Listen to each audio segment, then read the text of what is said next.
Welcome to Lemon Stream, where we feature stories of the unknown, mysteries, post-apocalyptic fiction, and other weird stuff. So settle in, get comfortable, get ready. Here we go. The New World, Chapter 22. Friend or Foe?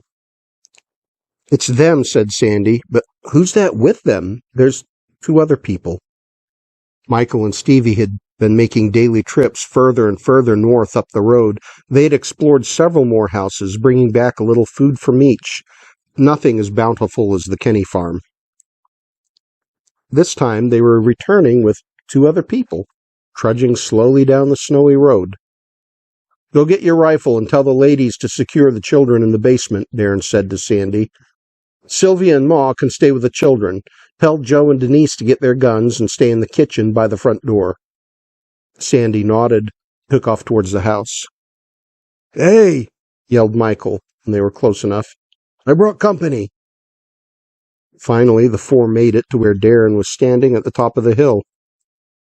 Darren, said Michael, this is Tyler. Behind me here is Jared. Tyler and Jared, this is Darren. He's our leader this month, our coordinator, whatever. He's the boss man. It was hard to tell under the beards and weathered faces, but Tyler looked to be in his 40s, and Jared was probably in his early 20s. It's good to meet you, Darren said politely, extending his hand. Tyler shook his hand and smiled.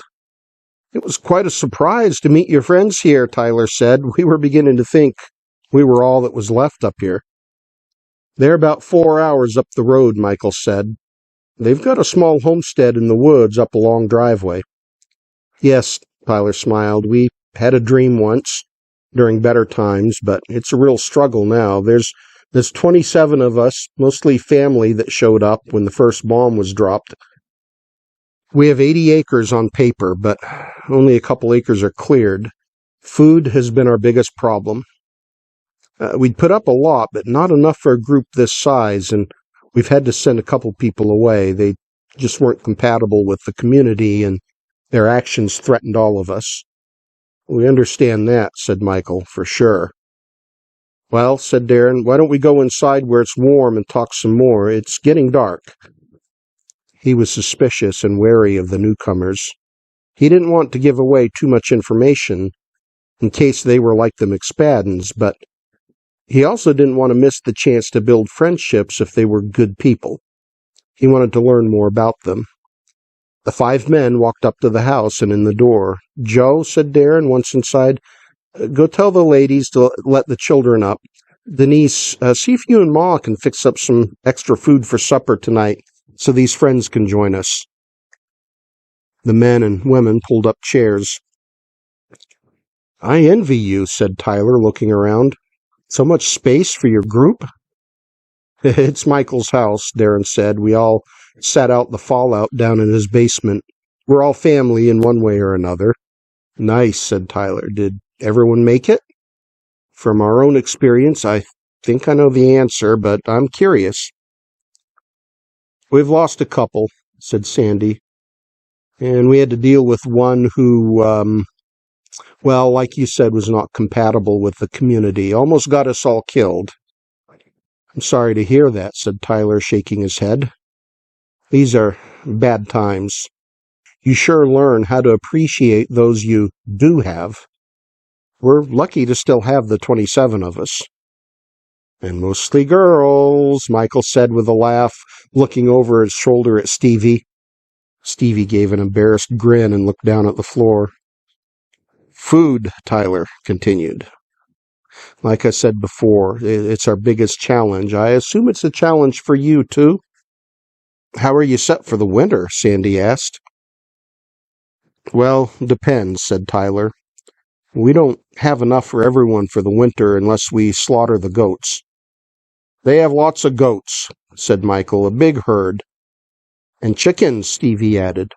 We have 22 goats, Tyler nodded. I hate to slaughter them, but we need food, and we're almost out of hay to feed them anyway. It's been nice having milk and cheese, but we need to feed people. So, he shook his head. Michael looked at Darren. Listen, said Michael, looking at Darren. I haven't said anything to him, but, we may be able to do some kind of trade. We're open to trades, Tyler said. But I can't imagine you or anyone these days having anything extra to trade. Maybe we can trade some milk and cheese for some canned vegetables or whatever. Well, said Darren. He paused as if deciding whether or not to say anything. We do have something you might be interested in. What's that? Tyler asked. We, said Darren, have a barn full of hay. Tyler gasped. Hay? He exclaimed. Hay? Yes, said Darren. I'm sure we can work out something mutual, and I'll talk with the others, but we may be able to help somewhat with food, depending what you bring to the table. We're walking a tight line with food, but we'll talk. Maybe we can do some trading that will benefit both of us. For hay to keep the goats alive, said Tyler. I'm sure we can come up with some good trade. With plenty of hay, the goats will continue to produce milk, and that'll go a long way to keeping folks fed. Wow, I never imagined it would even be possible. Let's talk about it after supper, Darren said, and see what agreement we can come to. I'm sure you have a number of resources we could use, and as well, we have some you can use. Best, I think, is that both our communities can benefit from being friends.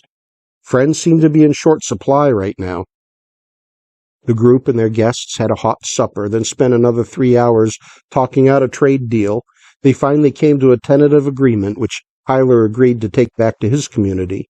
Everyone went to bed, full of hope and excitement, not knowing that their situation was about to take a turn for the worse and pose to them the greatest challenge since the first bomb dropped.